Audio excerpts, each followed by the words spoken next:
안녕하십니까. 성기영의 경제쇼 성기영 아나운서를 대신해서 진행을 맡은 아나운서 김기만입니다.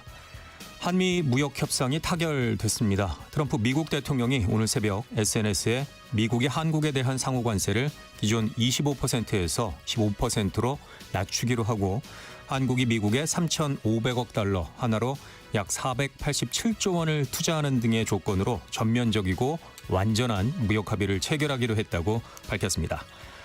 이재명 대통령은 이번 협상에 대해서 주요국들과 동등하거나 우월한 조건으로 경쟁할 수 있는 여건을 마련했다고 평가를 했는데요. 잠시 후 구체적인 한미 무역 협상 내용과 그 의미에 대해서 자세히 짚어보겠습니다. 6.27 가계부채 관리 방안을 시행한 지 한 달이 지났는데요. 고강도 대출 규제로 수도권 거래량은 급감했지만 고가 아파트를 중심으로 신고가 비중이 높아지는 등 집값 양극화는 여전한 것으로 나타났습니다. 여기에 가격 조정을 관망하는 수요가 잠재된 만큼 실효성 있는 공급 대책이 조만간 뒤따라야 한다는 주장도 나오고 있는데요. 하반기에 어떤 공급 대책이 나올지 잠시 후 살펴보겠습니다. 지금 이 시간 유튜브로도 함께합니다.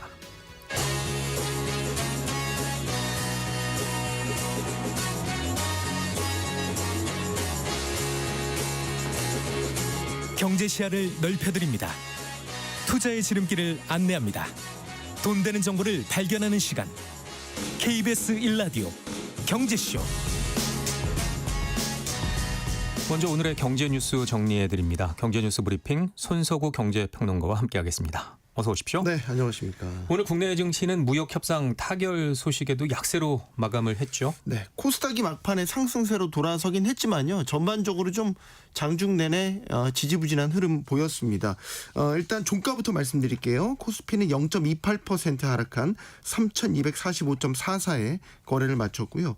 코스닥은 장 막판에 상승 전환하면서 0.2% 강보합 수준이었습니다. 805.24를 기록했습니다.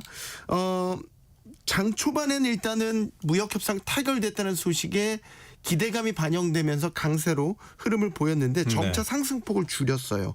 그래서 하락 전환했고 오후장 들어서는 낙폭을 또 반대로 또 확대하는 이런 모습이었습니다. 그러니까 이 관세 협상 타결 소식이 전해지면서 여기에 환호하는 듯했지만 일단은 관세 협상이라는 큰 불확실성이 해소됐죠. 예. 해소된 데 따른 이른바 세론 물량 이런 것들도 좀 나왔고요. 특히 이제 이 관세 협상 주 내용에 대한 해석들이 들어가기 시작했거든요. 그래서 부분별로 따져보니까 예를 들면 자동차 같은 일부 업종들은 좀 불리한 것 같다. 부정적인 면도 있는 것 같다라는 해석이 나오면서 실방 매물들이 나오기도 했죠. 그래서 오늘 보면 지수 자체는 좀 왔다 갔다 하면서 결국 혼조세 약세로 마감을 했지만 업종별로 좀 희비가 엇갈리는 모습이었어요. 자동차의 경우에는 15% 관세로 낮아졌죠. 이게 일본 유럽연합이랑 같아진 수준이어서 가격 경쟁력이 사라졌다는 점에서 이게 예전에 좀 부정적으로, 비해서. 예, 그렇죠.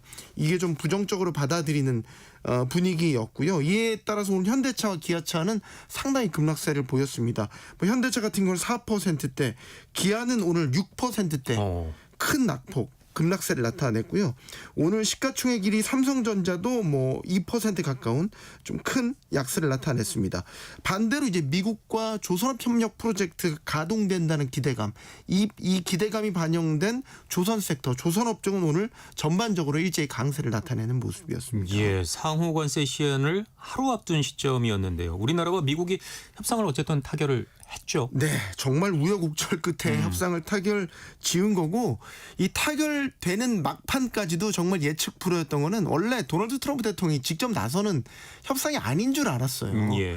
불과 이 스카파 센트 재무장관과 우리 구윤철 경제부총리가 만나는 고위급 회의를 거의 반나절 정도 앞두고 트럼프 대통령이 협상에 직접 나서게 된 거거든요. 그리고 백악관에서 1시간 30분가량의 협상을 진행한 끝에 한국에 대한 상호 관세와 자동차 같은 품목 관세를 25%에서 15%로 낮추는데 합의를 한 거죠. 예. 대신 대신 이제 우리나라 한국은 3,500억 달러의 대미 투자를 약속을 했고 여기 하나 더 1,000억 달러 상당의 LNG 같은 에너지도 구매하기로 했습니다. 이 15% 관세가 제일 중요하겠죠. 미국이 일본, 유럽연합과 합의를 한 관세율과 같은 수준입니다. 트럼프 대통령이 이 협상을 타결하고 나서 자신의 SNS에 이 무역협상 타결 소식을 전하면서 또 이런 이야기도 했습니다. 2주 안에 이재명 대통령과 백악관에서 양자회담을 하기로 했다. 이 소식도 전했고요. 이재명 대통령 역시 협상 타결 후에 SNS에 입장을 냈습니다. 큰 고비를 하나 넘었다. 수출 환경의 불확실성을 없앴고 미국 관세를 주요 경쟁국보다 낮거나 같은 수준으로 맞춤으로써 동등하거나 우월한 조건으로 경쟁할 수 있는 여건을 마련했다. 이런 평가를 내렸습니다. 예, 대미 투자의 규모가 3,500억 달러로 결정이 됐는데요. 네. 어떻게 구성이 되는 건가요? 이게 중요합니다. 3,500억 달러면 사실 우리가 당초 제시했던 것과 나중에 이제 예상치들이 나온 것들을 비해서 상당히 높은 수준이라는 거예요. 숫자 자체만 보면. 예. 근데 이제 3,500억 달러 규모의 펀드 가운데 1,500억 달러는 조선협력 전용 펀드. 거의 반에 입니다. 가까운. 예. 네.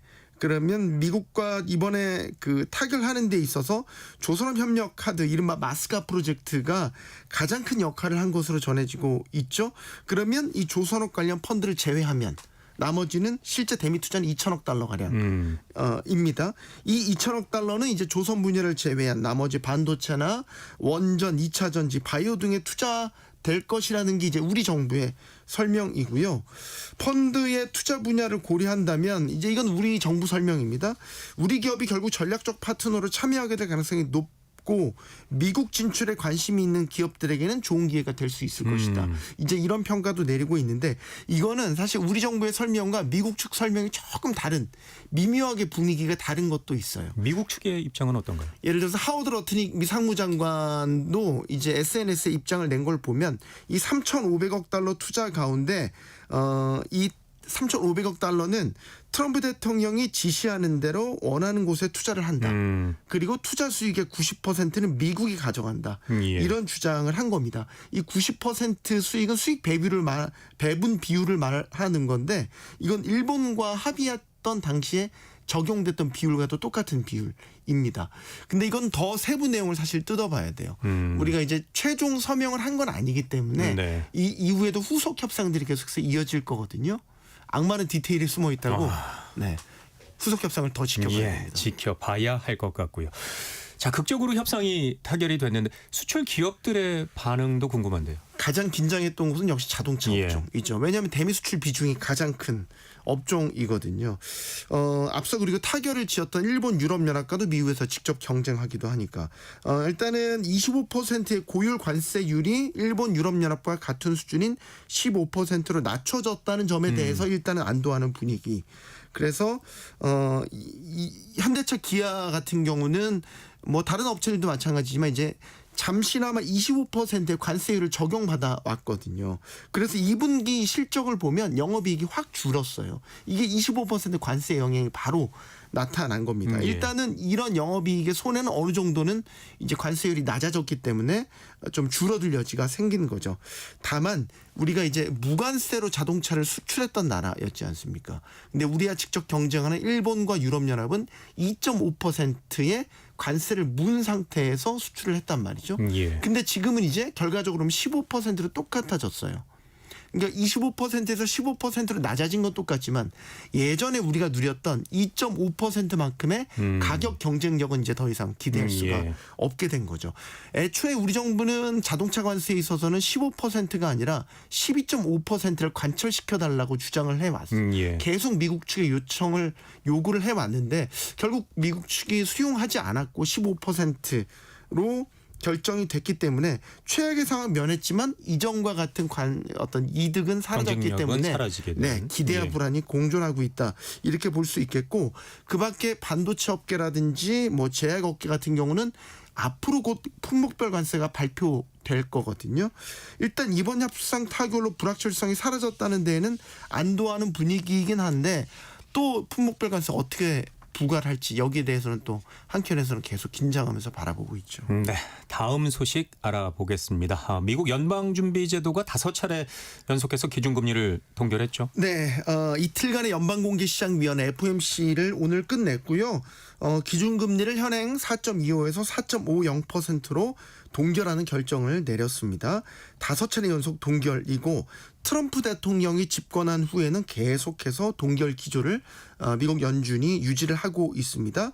우리나라와의 금리 격차는 계속해서 2%포인트를 유지하게 됐고요. 예. 이번 FOMC는 트럼프 행정부의 거듭되는 금리 인하 압박 속에서 열린 것이었기 때문에 역시 세간의 이목이 집중됐습니다. 연준은 금리 동결 결정의 배경에 대해서 실업률은 여전히 낮고 노동시장은 견조하나 인플레이션은 여전히 다소 높다면서 경제 전망에 대한 불확실성이 여전히 높다고 밝혔습니다. 즉 인플레이션은 불안하고 관세가 본격적으로 시행되면 앞으로 물가나 고용 같은 경제 전반에 미칠 영향이 어느 정도인지 불확실하다. 이런 점도 연준이 금리 인하를 섣불리 할 수는 없는 이유로 꼽고 있습니다. 예. 제롬 파월 연준 의장의 리더십이 흔들리고 있다는 시각도 나오고 있다고요? 네. 이제 FOMC에서 금리 결정을 할 때 투표를 합니다. 이제 12명이 하거든요. 예. 위원들이. 이 중에서 지금 9명이 금리 동결에 찬성을 했고요. 미셸 보먼 이사, 크리스토퍼 월러 이사 같은 경우는 인하를 주장하면서 반대표를 던졌고 여기에 또 한 명은 표결안에 참여하지 않았어요. 예. 보통은 만장일치로 어떤 결정이든 만장일치로 대부분 결정이 됩니다. 네. 연준 의장이 방향성이나 타당성에 대한 설명을 하고 금리 결정에 대해 힘을 실어주기 위해서 이사들도 여기에 동조를 하는 분위기인 거죠. 하지만 이번에는 소수표 2명 이상이 나왔다라는 점이죠. 이게 1993년 이후 32년 만입니다. 오래됐군요. 네, 그러니까 연준 내부의 표가 갈린 거는 최근에 트럼프 대통령을 비롯해서 행정부 자체가 거듭 연준을 향해서 금리를 내려라 이렇게 압박하고 있는 상황과 연결되어서 이건 파월 의장의 리더십이 흔들리고 있는 상징적인 것이다 이런 분석으로 이어지고 있거든요. 최근까지도 트럼프 대통령은 잇따른 금리 동결에 대한 강한 불만을 표시해 왔고요. 이번 회의를 앞두고도 역시나 금리 내려야 된다라면서 계속해서 압박을 해왔고요. 금리 결과가 나오기 직전에도 이게 미국의 2분기 성장률이 발표가 됐는데 꽤 높게 나왔어요. 이걸 가지고도 봐라. 미국 경제 문제 없다. 연준은 금리 내려야 된다라면서 파월 의장을 다시 또 압박을 했거든요. 그런데 이제 이탈표가 나왔기 때문에 그럼 다음 회의가 이제 걱정인 거죠. 예. 다음 회의 때 만약에 경제도 괜찮고 인플레이션 물가도 예상보다 계속해서 뭐 크게 올라가거나 이런 상황이 나타나지 않는다라고 한다면 이탈표가 더 나올 수 있다라는 거죠. 하지만 이제 파월 의장은 기자회견에서는 냉정함을 잃지 않았습니다. 9월 회의, 다음 FOMC 회의입니다. 9월 회의에 대해서도 우리는 어떤 결정을 내리지 않았다. 그리고 모든 정보를 고려할 것이다. 이거는 철저하게 데이터에 기반해서 판단하겠다. 그러니까 시장에 긍정도 부정도 아닌 철저한 중립 의견을 표시를 한 거죠. 그러니까 아무리 트럼프 대통령이 계속 흔들어대도 파월 의장만큼은 꿋꿋하게 지금 흔들리지 않고 나의 갈 길을 가겠다. 네, 그렇죠. 예. 자, 오늘 소식은 여기까지 듣겠습니다. 경제뉴스 브리핑 손석우 경제평론가와 함께했습니다. 고맙습니다. 감사합니다.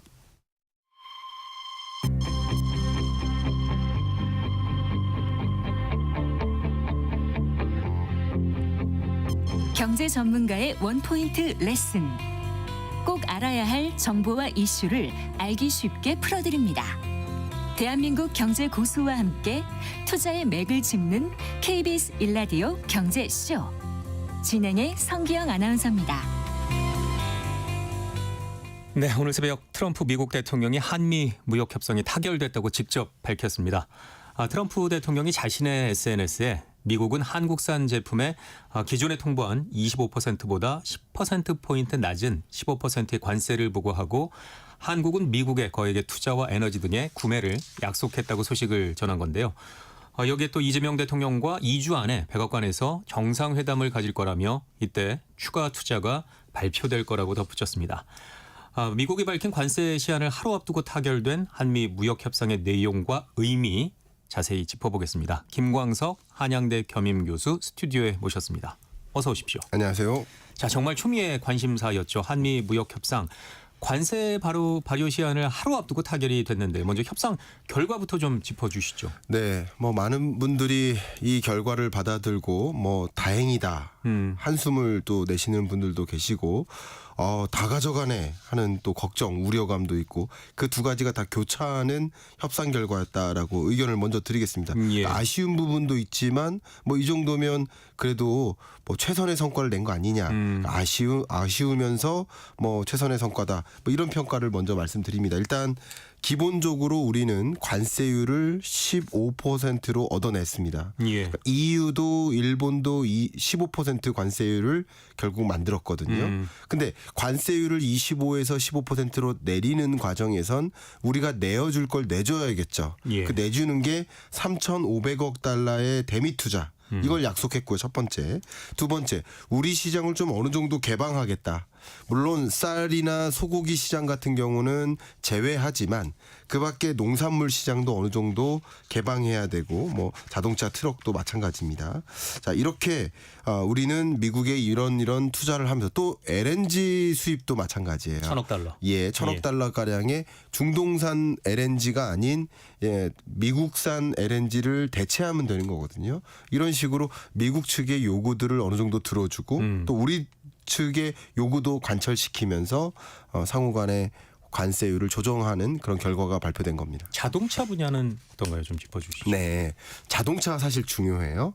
왜냐하면 미국이 우리나라 전체 수출의 대략 한 19%를 차지하거든요. 예. 그러니까 중국 수출이 대략 한 25%, 대미 수출이 19% 되니까 두 개 국가가 우리나라 전체 수출의 거의 40% 가까이를 차지합니다. 그만큼 막대한 수출액이 미국으로 갑니다. 근데 그 수출액에서 또 막대한 비중을 차지하는 게 자동차와 자동차 부품입니다. 예. 그러니까 자동차 수출을 가지고 경제 규모 면에서 보면 심각성을 또 배제하고 논할 수가 없는데 자동차 같은 경우는 종전에 우리나라의 관세율이 제로였습니다. 예. 우리는 한미 FTA 체결 국가니까 우리 자동차 대미 수출액은 그냥 제로 관세율을 부과받았었습니다. 예. 근데 EU와 일본을 또 같이 비교해야 되는데 EU와 일본은 원래 2.5%의 관세를 부과하면서 자동차를 수출했었던 겁니다. 예. 그러니까 시작점이 다르죠.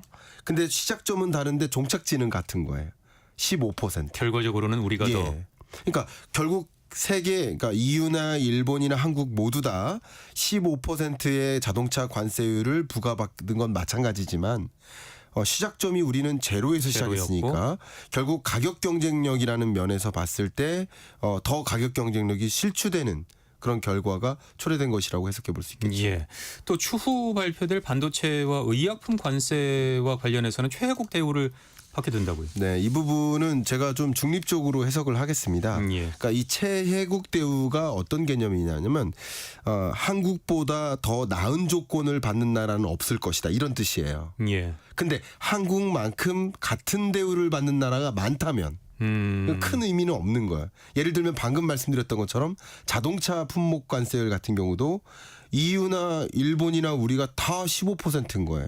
예. 그러면 이 세 개 권역은 가장 낮은 품목 관세율을 부과받았으니까 세 개 나라와 권역이 다 최혜국 대우인 거예요. 무조건 한국은 그러니까 우리나라만 1등이고 나머지는 2, 3등으로 만든다는 게 아니라 1등에 해당되는 범위가 많다면 사실 이게 또 큰 의미가 없을 수도 있거든요. 근데 어쨌든 최혜국 대우라는 건 맞아요. 근데 최혜국 대우에 해당되는 나라들이 많이 있을 수도 있다. 이거는 아직 디테일한 것들이 발표되지 않았으니까 또 협의 과정이 남아 있으니까 좀 지켜봐야 될 일이지만 다른 나라보다 더 나은 조건 지금은 상대적으로 우위에 있어야 되지 절대적으로 같은 조건으로 좋은 대접을 받을 필요는 없는 겁니다. 그래서 최혜국 대우지만 정말 최혜국 대우를 이끌어야 되겠다. 남은 기간 동안 그런 의견을 좀 드려보고 싶습니다. 예. 미국산 제품에 대해서는 무관세가 적용이 되죠. 네, 그렇습니다. 그러니까 미국산에 대해서는 원래 무관세였습니다. 예. 우리는 한미 FTA 체결국이에요.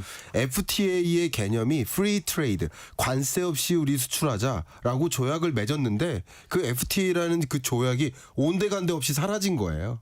그러니까 이게 문제가 되죠. 그 FTA는 체결은 어떻게 되는 거냐. 근데 미국은 무관세를 요구하지만 한국은 관세를 내야 된다. 잠깐 이 부분에 대해서 좀 구체적으로 설명 잠깐 드릴까요? 왜 그러냐면 물론 한국인 입장에서 저도 한국인 국민으로서는 이런 것들이 우라통이 터진다고 표현할 수 있어요. 예. 그런데 미국 측 입장을 잠깐 생각해 보면 우리가 어떻게 협상을 해 나가야 될지 계산이 나옵니다. 미국은 한국으로부터 만성 무역 적자국이에요. 예. 그러니까 트럼프의 생각은 왜 미국은 한국으로부터 만성 무역 적자를 경험해야 되느냐. 한국이 미국으로 수출하는 양만큼 미국으로부터 한국이 또 수입해 가라. 결론적인 교역량을 같이 만들자. 예. 그래서 무역 수지 균형을 만들자. 그걸 토탈 리셋이라고 트럼프가 줄곧 표현해 왔거든요. 그런 관점에서 좀 이해를 해봐 주시고 미국 측의 요구는 어쨌든 미국산을 더 수입하고 같은 조건이 아닌 다른 조건을 취해서라도 결과적으로 수출입을 갖게 만들자라는 게 트럼프의 의지라고 생각해 볼 수 있겠습니다. 예. 또 액화 천연가스, LNG 등 미국산 에너지를 구매하기로 결정을 했죠. 네. 제가 이 부분은 방송에서도 글로도 또 제 유튜브 채널에서도 줄곧 강조해왔던 카드 중에 하나입니다. 저는 한 6가지 카드를 제안했었거든요. 예. 그 중에 한 카드가 이겁니다. 이게 무슨 말이냐면 우리가 수입을 미국으로부터 많이 해와야 되는 꼴이에요. 자, 우리의 협상 방법은 우리나라의 대미 수출을 줄이자가 아닙니다. 우리나라의 대미 수출은 그대로 유지하자. 대신 미국으로부터 수입을 늘려주면 돼요. 근데 미국으로 수입을 늘려주면서도 손해를 안 볼 영역을 찾아야 됩니다. 예. 그러니까 우리 원유나 LNG 에너지 영역은 어차피 다른 나라에서 수입하는 거예요. 주로 중동에서 수입을 그렇죠. 해왔죠. 원유와 예. LNG는요. 그러니까 원유와 LNG는 어차피 다른 나라에서 수입하니까 그걸 다른 나라가 아닌 미국에서 수입해다 쓰면 상대적으로 우리에게 수입량을 미국으로부터 늘린다 하더라도 무역 균형을 미국이 원하는 그 균형을 만들어주는 과정에서도 우리에게 큰 손해는 상대적으로 덜한 것이 되겠죠. 그래서 에너지 수입을 늘렸으면 좋겠다라고 저도 의견을 드렸는데 결과적으로 LNG 수입을 늘려주겠다. 왜냐하면 이게 또 미국이 그렇게 원하는 거예요. 왜 그러냐? 트럼프 행정부가 그동안 계속 유망 산업으로서 강조했던 게 우리 에너지 개발 사업하겠다. 그래서 이산화탄소 저감 노력 안 하겠다. 화석연료 개발 더 많이 하겠다. 그리고 4년 전부터 원유 순수출국이 됐거든요. 그런 관점에서 미국이 원하는 걸 들어주면서 우리에게는 큰 스크래치가 없는 영역의 수입을 단행하는 것. 이게 LNG 수입이다. 이렇게 볼 수 있겠습니다. 그렇군요. 자, 이재명 대통령은 한미 관세 협상 결과에 대해서 주요국과 같거나 또 우월한 조건이라고 평가를 했는데요. 어떻게 보고 계신가요? 주요국과 같다는 측면에서 보면 뭐 결론적으로는 맞죠. 왜냐하면 주요국 하면 우리는 EU와 일본과 비교를 해야 되겠습니다. 왜 그러냐? 우리는 소위 인도네시아, 필리핀, 인도 그밖에 여러 다른 나라들하고 미국 시장을 놓고 경합을 다투는 게 아니에요. 우리는 경쟁 대상국은 일본과 EU입니다. 이걸 예. 우리는 좀 어려운 표현으로 수출 경합도가 높다. 그러니까 우리나라의 대미 수출 품목과 일본, EU의 대미 수출 품목이 유사한 거예요. 특히 일본은. 그러니까 이들 국가들하고 비교해 보면 결과적으로 상호 관세율도 15%, 품목 관세율, 특히 자동차 관세율 15%. 그러니까 결과적으로는 같은 게 맞아요. 그러나 이 같은 결론을 가지고 우리에게 올 충격을 계산해 보면 상대적으로 더 큰 충격이 있다라고 아까 의견을 드렸죠. 예. 하나가 출발점이 다르다. 그리고 두 번째는요. 일본을 예를 들면 일본의 자동차 산업은 대미 수출액도 많지만 미국에서 현지 생산해서 조달하는 것도 많습니다. 우리나라보다 훨씬 많아요. 그러니까 우리나라는 관세에 더 취약한 자동차 산업의 구조를 띠고 있다. 예. 이런 것들 보면 같은 결과물을 가져가도 그게 영향은 다를 수 있으니까 일본으로부터 경쟁력을 실추받을 수 있는 입장이니까 이게 마땅히 정말 최선의 선택을 했다라고 평가하기보다는 남은 기간 동안 우리 2+2 협의도 남아 있습니다. 또 정상회담도 남아 있습니다. 그 남은 기간 동안 더 좋은 딜을 이끌도록 노력해야 될 부분들이 더 많이 있다. 자, 마지막 부분에는 그 제안도 드리도록 하겠습니다. 예. 자, 그러면 우리보다 먼저 협상을 마쳤죠. 일본과 EU의 관세 협상 내용 잠깐 정리를 좀 해볼까요? 네, 말씀을 드리면 간략하게 정리하겠습니다. 아까 계속 똑같이 말씀드렸지만 EU도 일본도 15%의 관세율을 얻어냈습니다. 자, 이것은 결론적으로 같은 기준이에요. 그런데 EU도 뭐 6천억 달러 규모의 대미 투자를 단행하겠다.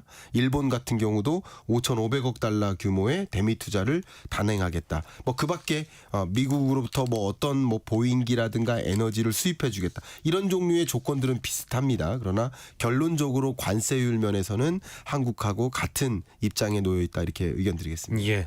자, 일본이나 EU와의 협상에서 불명확했던 부분이 있다 보니까 미국 상무장관이 한국이 약속한 3,500억 달러 투자의 이익의 대부분이 미국에 돌아갈 것이라고 밝히는 등 우리나라 협상에서는 이를 좀 보정하려는 태도를 보이고 있는데요. 네. 3,500억 달러 투자 부분에 대해선 정책실장이 재투자 개념으로 이해한다고 언급을 했죠. 네, 그렇습니다. 그 부분이 역시 해석이 갈리는 부분이에요. 우리가 그냥 돈을 기부하는 것과 투자하는 것은 다르죠. 예. 투자한다는 얘기는 그것에 따른 뭐가 기대된다는 걸까요? 수익이 기대된다는 거죠. 그럼 그 수익은 누가 가져가는 겁니까? 투자자가 예. 가는 거. 그게 통상적인 이 투자의 원칙입니다. 그렇죠? 그러니까 미국에 5,500억 달러 일본이 투자한다. 우리나라가 미국에 3,500억 달러 투자한다. 예. 그럼 투자에 따른 수익은 누가 가져가는 겁니까? 투자자가. 한국이 예. 가져가는 거죠. 일본이 가져가는 그래야 거죠. 되는 예. 겁니다. 그게 약속이라고 생각할 수 있는데 90%를 리테인 시키겠다. 라고 표현했어요. 영어로 retain이라는 표현의 해석이 중요합니다. 예. 그러니까 retain의 개념은 뭐냐면 그 수익을 가져가지 못하게는 하는 겁니다.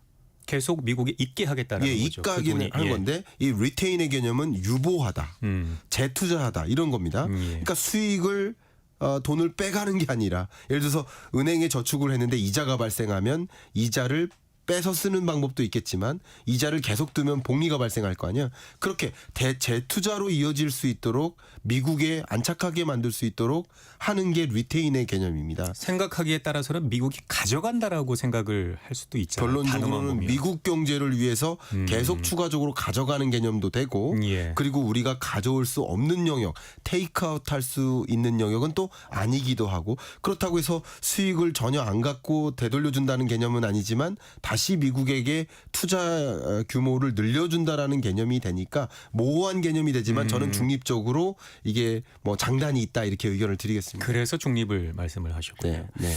자, 또 자동차 관세 부문에서는 말씀을 하셨지만 우리 측에서는 일본과 같은 12.5%를 주장했지만 뭐 일괄적으로 15%로 결정이 됐거든요. 우리나라 자동차 시장에는 어떤 영향을 미칠까요? 네, 이 부분 굉장히 중요한 관전 포인트입니다. 왜냐하면 앞에 말씀드렸던 것처럼 우리나라의 대미 수출액 중에서 절대적인 비중을 차지하는 게 자동차 부품이니까 자동차 관세율이 굉장히 중요한 것인데 근데 12.5%로 주장한 것은 우리나라는 대미 자동차 관세율이 0%였었고 예. 일본과 EU는 2.5%였었어요. 그러니까 결론적으로는 15%로 종착지가 같은 건 같은 게 아니라는 거죠. 그래서 우리는 12.5%여야 된다. 그리고 그만큼 미국으로부터 우리가 수입할 때 제로 관세율을 적용하고 있는 거 아니냐. 예. 이게 주장이 잘못된 게 아니에요. 그런데 소위 우리가 여러분 한번 생각해 보세요. 여러분이 카운터 파트너한테 가가지고 사원급한테 막 이걸 설득시켜요. 사원은 끄덕거려요. 근데 사원이 이미 그 회사 사장님으로부터 지시를 받았어요. 야, 무조건 15%야. 12.5%는 안 돼. 라고 이미 못 박아놨어요. 그러니까 이 상원 입장에선 러트닉 상무부 장관 입장에선 안 돼요. 우리 그냥 12.5% 안 돼요. 위에서 15%라고 찍어 내렸어. 이런 개념입니다. 예. 그리고 이렇게 15%를 적용받으면 어떻게 되느냐. 우리나라의 자동차와 일본 EU의 자동차, 동급 자동차라고 볼게요. 기존에는 미국 시장에서 더 싸게 판매가 됐었단 말이에요. 근데 이제 동급 자동차가 일본과 EU 자동차보다 비싸게 판매되는 거예요. 네. 제네시스가 있고 BMW가 있다. 그럼 뭐 예를 들어 7 시리즈가 있다. 그러면 미국 시장에서 제네시스가 더 저렴하게 판매됐었는데 이제 BMW보다 제네시스가 더 비싸게 판매된다. 그러면 가격 매력도가 떨어지는 개념이 되니까 시장에서 아무래도 매력을 잃을 가능성이 있겠다. 이런 부분이 상당히 우려됩니다. 예. 자, 2주 내에 한미 정상회담이 열린다고 하는데요. 한미 정상회담에서 좀 더 구체화되거나 추가적으로 얻어낼 수 있는 뭔가 카드가 있을까요? 네, 2주라는 시간은 굉장히 깁니다. 어찌 보면. 그렇기 때문에 미국의 요구사항을 추가적으로 들어준다든가 그리고 미국이 정말 필요로 하는 것을 자기도 몰랐는데 너 이거 필요하지? 내가 도와줄게 하는 식으로 도와줌으로써 상호 관세율을 낮추거나 어떤 특정 품목에 대한 관세율, 품목별 관세율을 낮추거나 하는 노력을 충분히 할 수 있겠다. 그리고 예를 들면 3,500억 달러 투자에 대해서도 얼마만큼 수익으로 우리 기업들이 가져올 수 있게 구조를 만드는가. 이 부분에 대한 구체화된 논의를 더 추가적으로 진전시킬 수 있겠다고 봅니다. 예, 협상 타결이 있기까지 막판에 삼성전자, 한화 등 기업들의 지원 사격이 있었는데요. 현지에서 기업들은 어떤 역할을 했을까요? 일단 누가 미국이 원하는 것들을 들어줄까요? 결과적으로 협상은 정부가 하지만 상당 비중의 그 산업에 투자하고 밸류 체인을 옮기고 뭐 공장 혹은 생산 기지를 옮기고 하는 것은 기업이 결정하는 그렇죠. 겁니다. 예. 그러니까 기업이 이럴 때 또 많은 역할을 해준다라고 저도 생각을 하고요. 다행이다라고 생각하고요. 그래서 제가 이따가 말씀드렸지만 일본이 못 해주는 거. 또 EU가 못 해주는 걸 우리는 해줄 수 있습니다. 가장 대표적인 게 조선업이에요. 예. 조선업 같은 경우는 일본이 못 해줍니다. EU도 못 해줘요. 그러니까 우리는 해줄 수 있는 거. 근데 너무나 미국이 목말라하는 부분이기 때문에 우리가 그 부분을 들어줌으로써 더 나은 조건을 관철시킬 수 있겠다라는 생각을 합니다. 그래서 이런 예. 기업들이 한화, 오션이라든가 삼성전자는 반도체 밸류 체인이라든가 이런 여러 영역에서 미국이 그토록 갖고자 하는 거, 반도체 밸류 체인, 조선업 밸류 체인을 구성해 줄 수 있는 것이죠. 그런 부분에 투자적인 노력을 해줌으로써 상대적으로 우리가 원하는 것을 또 관철시켜 나갈 수 있는 협력이다 이렇게 의견 드리겠습니다. 예. 자, 이번 한미 무역 협상 타결로 우리 경제에는 어떤 영향을 미칠까요? 일단 기본적으로 트럼프 정부가 신정부가 들어서기 전 단계의 관세율과 지금 8월부터 적용될 관세율은 레벨이 다르죠. 그러니까 결국 높은 관세율을 부과받으니까 우리나라뿐만 아니라 세계적으로 많은 국가들이 대미 수출이 좀 줄어들 겁니다. 예. 그만큼 미국은 자국 기업들의 육성을 좀 도모하는 것이죠. 그렇게 볼 수 있겠고 그러면 수출이 줄죠. 또 한 가지는 많은 기업들이 미국에 투자를 한다고 했어요. 미국에 신규 투자를 단행한다는 얘기는 한국 투자를 좀 줄인다는 뜻입니다. 결론적으로. 왜냐하면 총 생산량이 늘어나는 게 아니니까 말이죠. 예. 그런 관점에서 한국 국내 시장도 대기업들이 해외에 투자를 하면 그 대기업에게 부품과 원자재를 공급하던 공급망들이 다 같이 어려워지거든요. 그러니까 이것은 대내외 불안을 동시에 만드는 요인이다 이렇게 평가하고 싶습니다. 예, 한미 무역 협상 지금까지 나온 내용을 보니까요. 구체적인 세부 내용은 앞으로 더 추가적으로 협상이 진행돼야 할 것 같은데 오늘 마지막 질문이 될 것 같습니다. 네. 한미 정상회담을 앞두고 남은 기간 동안 조금 더 유리하게 협상을 이끌 카드를 좀 제안을 해 저한테 주신다면 시간이 얼마나 남았습니까? 한 2분 드리겠습니다. 제가 한 6가지를 말씀드리면 1시간 걸리는데 압축해서 일단 2분 하나를 먼저 무조건 예. 말씀드릴 거. 예. 자, 미국이 정말 가장 아픈 데가 뭘까? 여러분 이성 친구한테 혹은 아내나 남편한테 선물할 때 어떤 선물을 하는지 같은 10만 원짜리 선물해줘도 상대방이 그토록 원하는 걸 필요한 선물해주면 거. 예, 제일 정말 좋아하죠. 그 고마움을 느끼죠. 예. 근데 같은 10만 원짜리 선물을 해도 상대방이 전혀 필요 없는데 이거 왜 좋아하는 거? 한편으로 이건 좀 잘못된 거야. 짜증이 나죠. 그러니까 제가 무슨 말씀드리냐면 이 협상에서 굉장히 중요한 것은 미국이 원하는 걸 들어줘야 됩니다. 미국이 아픈데 미국이 가려운 데를 긁어줘야 됩니다. 자, 그게 뭐냐면 히토류입니다. 그래서 미국이 중국과 싸우는 과정에서 히토류 공급 차질을 빚고 미국과는 도저히 무역 협상을 원만하게 가져갈 수가 없어서 또 90일 유예했거든요. 그럼 히토류를 스스로 독자적으로 생산하겠다라고 이미 선언했어요. 그래서 열심히 히토류 개발 사업에 뛰어듭니다. 가격을 뭐 2배로 올려주겠다 하면서 그러면 우리는 뭐 해야 되느냐? 우리나라의 자원 기업들 혹은 히토류와 같은 그밖에 자연 광물을 많이 활용하는 제조 기업들이 적극적으로 미국에서 히토류를 생산하는 벨트를 구성하는 겁니다. 그 히토류에 투자를 해주겠다. 히토류 생산 재련이거든요. 정확히 재련 영역에 투자를 해줘서 중국에서만 재련을 91% 이상 차지하고 있는데 미국에서도 재련 능력을 갖추고 미국 내에서 제조 기지를 많이 구성하잖아요. 그러면 히토류를 원활하게 공급하는 공급 체인이 또 필요합니다. 예. 히토류를 비롯한 광물 자원을 공급할 수 있는 광물 자원 개발 사업에 같이 뛰어들겠다. 그리고 그것을 우리도 안정적으로 조달받음으로써 광물 안보, 자원 안보를 또 취할 수 있겠다. 이런 제안, 지금까지 미국에게 제안하지 않았던 이런 제안을 함으로써 우리는 더 좋은 딜을 끌어낼 수 있지 않을까. 예. 관세율을 낮추면서 그런 투자를 하겠다. 같은 투자도 미국이 원하는 투자를 해줘야 된다. 이 의견을 먼저 드리겠습니다. 예, 나머지 5가지 카드도 정말 궁금한데 시간이 네. 넉넉치 못해서 그러네요. 다음에 기회가 되면 한 번 더 모시도록 하겠습니다. 그렇게 하겠습니다. 자, 오늘 말씀은 여기까지 듣겠습니다. 지금까지 김광석 한양대 겸임 교수와 함께했습니다. 고맙습니다. 감사합니다.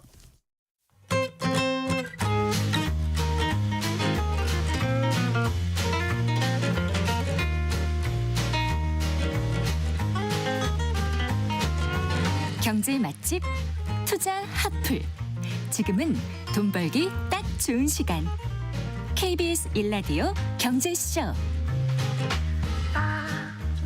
네, 한 주간 집값 동향을 살펴보고요. 실생활에 도움이 되는 부동산 관련 소식들 발빠르게 전해드리겠습니다. 오늘도 김인만 부동산 경제연구소장과 함께하겠습니다. 어서 오십시오. 안녕하세요. 자, 6.27 대책이 발표된 지 한 달이 지났습니다. 네. 주택시장 분위기 통계로 먼저 살펴볼까요? 네, 7월 4주차 한국 부동산원 주간 동향 통계가 나왔습니다. 6.27 대책 발표되고 상승률은 계속 내려오고 있습니다. 예. 그래서 6.27 대책 발표 전에 서울 평균이 0.43% 주간 상승률이었는데요. 7월 3주차가 0.16%, 이번 주 7월 4주차가 0.12%까지 내려왔으니까 0.43에서 0.12면 3분의 1, 4분의 1 토막 정도 예. 난 것 같고요. 서초구 같은 경우도 0.77에서 0.21%까지 내려왔고요. 송파구는 생각보다 송파구가 좀 잘 버팁니다. 신축 아파트들 입주 물량들이 좀 남아 있기 때문에 0.88에서 0.41%고요. 6.27 대책을 만들었던 직접적인 지역입니다. 성동구, 마포구가 이제 가장 많이 올라서 문제가 됐던 지역인데 성동구는 0.22%까지 내려왔고요. 0.99에서 0.22%까지 내려왔고요. 마포구는 0.98에서 0.11%까지 내려왔기 때문에 이 정도면 아마 여름 휴가 지나고 8월 중순 정도 되면 이제 안정권 0.1% 아래로 내려올 것으로 예상이 됩니다. 이 정도면 예. 정부가 바라는 딱 좋은 환경. 정부는 여기 딱 좋거든요. 너무 예. 많이 오르지도 않고 너무 많이 떨어지지도 빠지지도 않고. 예. 빠져도 사실은 또 경제에 영향을 주기 때문에 예. 한 0.1% 아래 0.0 몇 %가 가장 좋은데 지금 그 단계로 진입을 하고 있기 때문에 일단 정부 입장에서는 한숨 돌렸다 이렇게 판단할 수 있을 것 같고요. 인천은 마이너스 0.03, 경기도는 0.01%, 지방은 마이너스 0.02, 서울을 제외하고는 전반적으로 다 안정을 찾고 있는 상태입니다. 예, 초강력 대출 규제로 자금줄을 조이자 서울 아파트 거래량은 뭐 3분의 1 토막 정도가 났는데요. 네. 아, 그런데 수도권의 20억 원 초과 아파트는 3채 중 2채가 신고가라는 조사 결과가 나왔다고요. 좀 의아하죠. 예. 아니, 거래량은 떨어졌는데 신고가를 그렇죠. 현장 예. 분위기를 살펴봐도 집을 사려는 분들은 발을 빼고 예. 또 집주인들은 물론 금매로 팔진 않습니다만 전체적으로 거래량은 많이 떨어졌습니다. 대책 시행되고 한 달간의 거래량을 보게 되면 70.6%, 서울은 70.6%가 감소를 했고요. 비수도권은 39.9%가 감소했으니까 서울 수도권 지역이 더 많이 감소한 걸 알 수가 있고요. 예. 20억 초과 아파트를 좀 보게 되면 이제 고가 아파트 우리 6.27 대책 대출 규제의 직접적인 타깃이라고 할 수 있는데 거래량은 85%가 감소했거든요. 더 많이 감소를. 더 많이 감소했는데 공교롭게도 그러면 나머지 15% 거래 중에 3채 중에 2채는 신고가입니다. 그러니까 어떻게 된 건가요? 이게 어떻게 된 거냐면 자 우리가 좀 생각을 해보게 되면 이번에 최근에 5월 6월 상승도 전국이 다 오르지 않았거든요. 서울에서도 한강벨트 인기 지역들만 강세를 보였는데 집주인들은 여전히 큰 소리를 치고 있고요. 그들 지역은 집값이 떨어지지 않았습니다. 그러면 10명 중에 한 7명 정도는 대출이 안 나오니까 내가 한 번 더 생각을 해봐야겠어라고 생각하시는 분들이 있습니다만 10명 중에 3명은 아니 난 돈은 충분히 있는데 어차피 날씨도 요즘 그 얘기 많이 하잖아요. 너무 더운데 올해가 제일 시원하다는 얘기 하잖아요. 내년이 더 더워지니까. 예. 집값도 그렇게 얘기를 하는 거죠. 서울의 한강벨트 특히 강남 3구 용산구는 올해가 가장 저렴해. 꺾이지 왜? 않을 것이다. 내년에 3년 후, 5년 후는 더 올라갈 것이라는데 베팅을 하고 있기 때문에 자금력이 되시는 사려고 생각했던 분들은 그래 나 살게라고 해서 신고가는 여전히 나오고 있는 상태입니다. 그렇군요. 또 서울 강남을 중심으로 팔지 않고 자녀에게 물려주는 증여 트렌드가 강해지고 있다고 하는데요. 똘똘한 채 부의 대물림 현상이 본격화되는 건가요? 저는 그렇게 보고 있습니다. 이게 특히 이제 강남 3구가 증여가 좀 많이 생기고 있는데요. 강남 3구가 지난해 비교해 보면 22% 정도 증여가 더 늘어났습니다. 6.27 대책 발표되고 대출 규제가 되고 나니까 오히려 더 많이 늘어났습니다. 36.8% 정도 작년 같은 기간에 대비해서 늘어났는데요. 학습 효과가 좀 있는 것 같습니다. 자산가들은 오르면 오를수록 팔지 않고 물려주니까 이게 결국에는 또 올라가더라라는 학습 효과인데 우리가 예. 양도세율이 6에서 45% 정도 됩니다. 지방세까지 하게 되면 50% 정도 되는데 증여세도 한 50% 되거든요. 10%에서 50% 정도니까 어차피 내는 세금이라면 팔고 나면 이제 현금을 받게 되는데 그 현금으로 50% 내고 나고 똑같은 집을 다시 살 수는 없는데 예. 어차피 내는 세금이라면 내 자녀한테 물려주게 되면 부동산은 남아 있으니까 그래 남한테 줄 바에는 내 자녀한테 주자라는 심리가 좀 강해지는 것 같고요. 부부간 증여도 좀 늘어나고 있습니다. 부부간 증여가 늘어나는 이유는 부부 공동 명의로 하게 되면 각각 9억씩 종합부동산세 공제를 받죠. 18억까지 이제 비과세 혜택을 받을 수가 있기 때문에 네. 최근에 뭐 공정시장 가액 비율을 올리겠다 이런 소식들이 들리다 보니 아무래도 그래 세금도 올라갈 것 같으니까 부부간에 증여하자라고 해서 여러 가지 방법을 좀 찾고 있는데 결국 고가 아파트 시장 같은 경우는 이렇게 증여를 하게 되면 매물이 안 나오니까 오히려 더 강세를 보이는 돌고 돌아서 결국에는 강한 지역들이 더 강해지는 현상이 발생하고 있습니다. 그렇군요.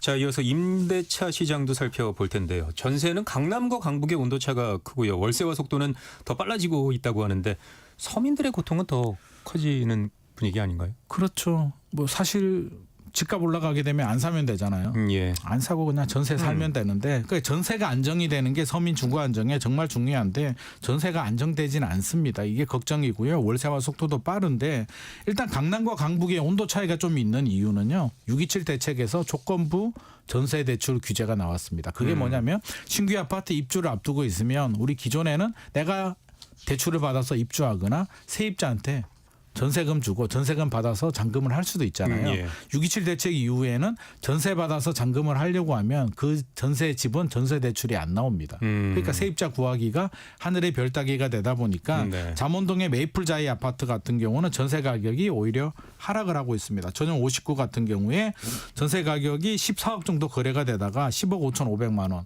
한 3억 넘게 하락을 했는데 저는 이걸 예. 일시적 현상으로 보고 싶고요. 6.27 대책의 영향이고 내년부터 입주 물량이 줄어들면 아마 강세가 될 것 같고요. 강북 지역은 오히려 신축 아파트임에도 불구하고 대출 규제 영향이 크지 않기 때문에 전세 가격이 한 1억 8천 정도 휘경자의 디센시아 같은 경우는 올라갑니다. 그래서 올해보다는 내년이 좀 더 불안한 양상을 좀 보일 가능성이 높고요. 예. 문제는 이제 월세입니다. 계속 강세죠. 월세는 지금 월세 수급 지수가 103.2가 나왔는데 3년 8개월 만에 가장 높은 수치이고요.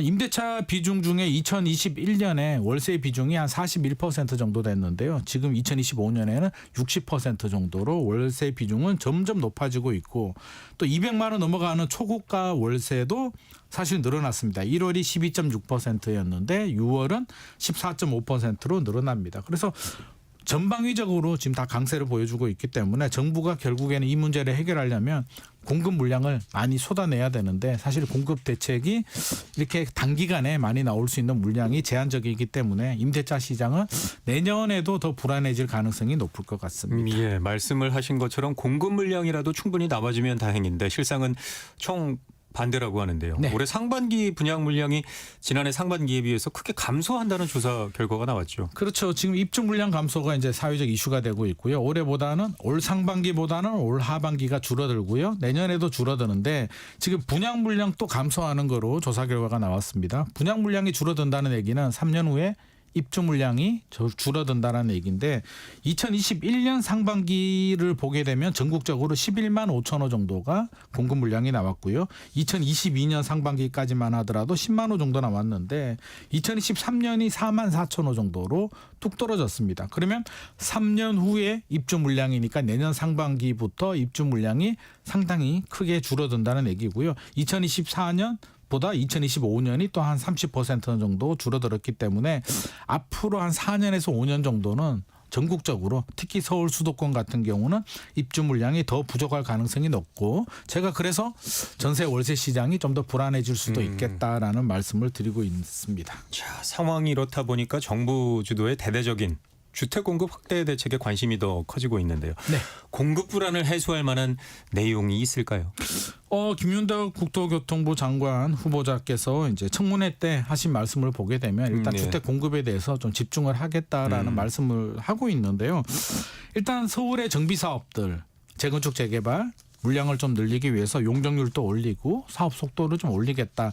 여기까지는 저는 충분히 공감하고 당연히 필요한 내용인데 우리 재건축 여러 가지 규제 중에 발목을 잡는 게 재건축 초과이익 환수라고 있거든요. 예. 개발 이익에 대해서 조합원 1인당 8천만 원 넘어가게 되면 10%에서 50%까지 이제 부담금을 환수하는 규제인데 이게 팔지 않았는데 강남 같은 경우는 이제 매덕 한 3억에서 한 5억 정도의 부담금이 나옵니다. 그러면 이걸 낼 수 있는 조합원이 얼마나 될까? 실제로 시행하게 되면 이제 사업 속도가 늦어질 가능성이 상당히 높은데 김윤덕 장관께서 한번 해보자. 한번 시행하고 문제가 있으면 보완하면 되지 않냐라는 의견을 보여주고 있어서 자칫 잘못하면 또 공급의 발목을 잡을 수도 있을 것 같고요. 주된 정책은 3기 신도시, 4기는 안 하고요. 3기 신도시 기존에 발표된 신도시에 공공임대, 공공분양 물량들을 더 늘리고 속도도 더 빨리 해서 분양 일정을 단축하겠다라는 내용이 들어가 있고요. 유유부지 남아있는 서울시에 있는 땅을 공공부지를 더 활용해서 공공아파트 더 많이 짓겠다라는 말씀을 하고 계십니다. 그리고 국회하고 대통령 집무실 세종시 이전에 대해서 원래 계획은 대통령 집무실은 2030년, 국회는 2033년이 이전 목표였는데 한번 당겨보겠다라는 말씀을 하시고요. 최근에 논란이 됐던 세법 개정안 중에 그 종합부동산세 공정시장 가액 비율을 올리는 부분에 대해서는 이번에 오늘 나오는 내용을 보게 되면 세법 개정안에 부동산 관련 세제 내용들은 다 빠졌다고 합니다. 그러니까 예. 집값이 안정되고 있기 때문에 세금 규제는 일단 다음 카드로 좀 넘길 가능성이 높아진 것 같습니다. 예. 자, 또 김포공항 주변 지역의 고도 제한 편입으로 목동 재건축 사업이 날벼락을 맞았다고 하는데요. 서울시는 사업 기간을 7년으로 단축하겠다고 합니다. 고도 제한 편입이 되면 어떤 문제가 발생이 되는 건가요? 이게 국제민간항공기구 ICAO에서 2025년 올해죠. 8월 발효 예고한 개정안을 보게 되면 공항 근처 그러니까 우리 김포공항이 되겠죠. 약 11에서 13km 구역을 수평 표면으로 지정하고 이렇게 되면 건축물 높이를 90m로 제한하게 됩니다. 그러면 재건축 단지 같은 경우는 높이를 높게 올려야 사업성이 좋아지고 물량을 제대로 빼고 조망권이 잘 나오게 되는데 실질적으로 재건축 발목을 잡을 수 있는 가능성이 높고요. 이게 목동뿐만 아니라 서울의 여의도 포함된 영등포, 마포, 부천, 김포까지 전방위적으로 고도 제한이 다 걸릴 수도 있기 때문에 상당히 심각한 문제라고 생각이 됩니다. 서울시 예. 입장에서는 뭐 여러 가지 정책을 통해서 사업 기간을 단축하겠다라는 입장인데 문제가 좀 되고는 있을 것 같아서 좀 더 신중하게 여러 가지 방면들 정책 보완이 좀 필요할 것 같습니다. 예. 자, 서울시가 신혼부부를 위해서 공급하는 미리 내 집이 대출 규제 영향으로 실수요자들의 자금 부담이 커질 수 있다는 우려의 목소리가 있다고요. 미리 내 집이 장기 전세 주택입니다. 우리 신혼부부들 또 저출산 가구들을 위해서 20년 동안 주변 시세의 80에서 90% 정도 저렴하게 임대주택을 주는 건데요. 상당히 인기가 있었습니다. 왜냐하면 서울에 재건축 아파트를 하게 되면 강제적으로 미리 내 집, 장기 전세 주택을 일정 부분 할당량을 주거든요. 그래서 올림픽파크 포레온 같은 아파트들도 이제 300호 정도 지난해 물량이 나와서 상당히 인기를 끌었고요. 이번에도 마곡 엠벨리를 비롯해서 잠실 레미안 아이파크 상당히 인기 있는 아파트도 일부 세대들이 나옵니다. 그래서 인기 예.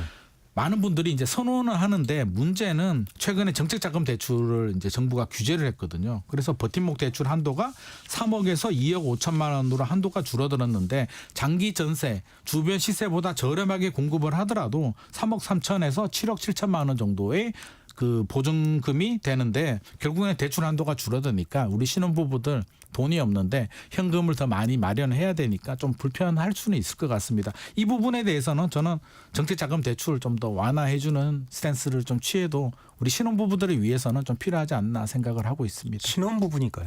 그러니까요. 출산을 늘려야 되니까요. 네.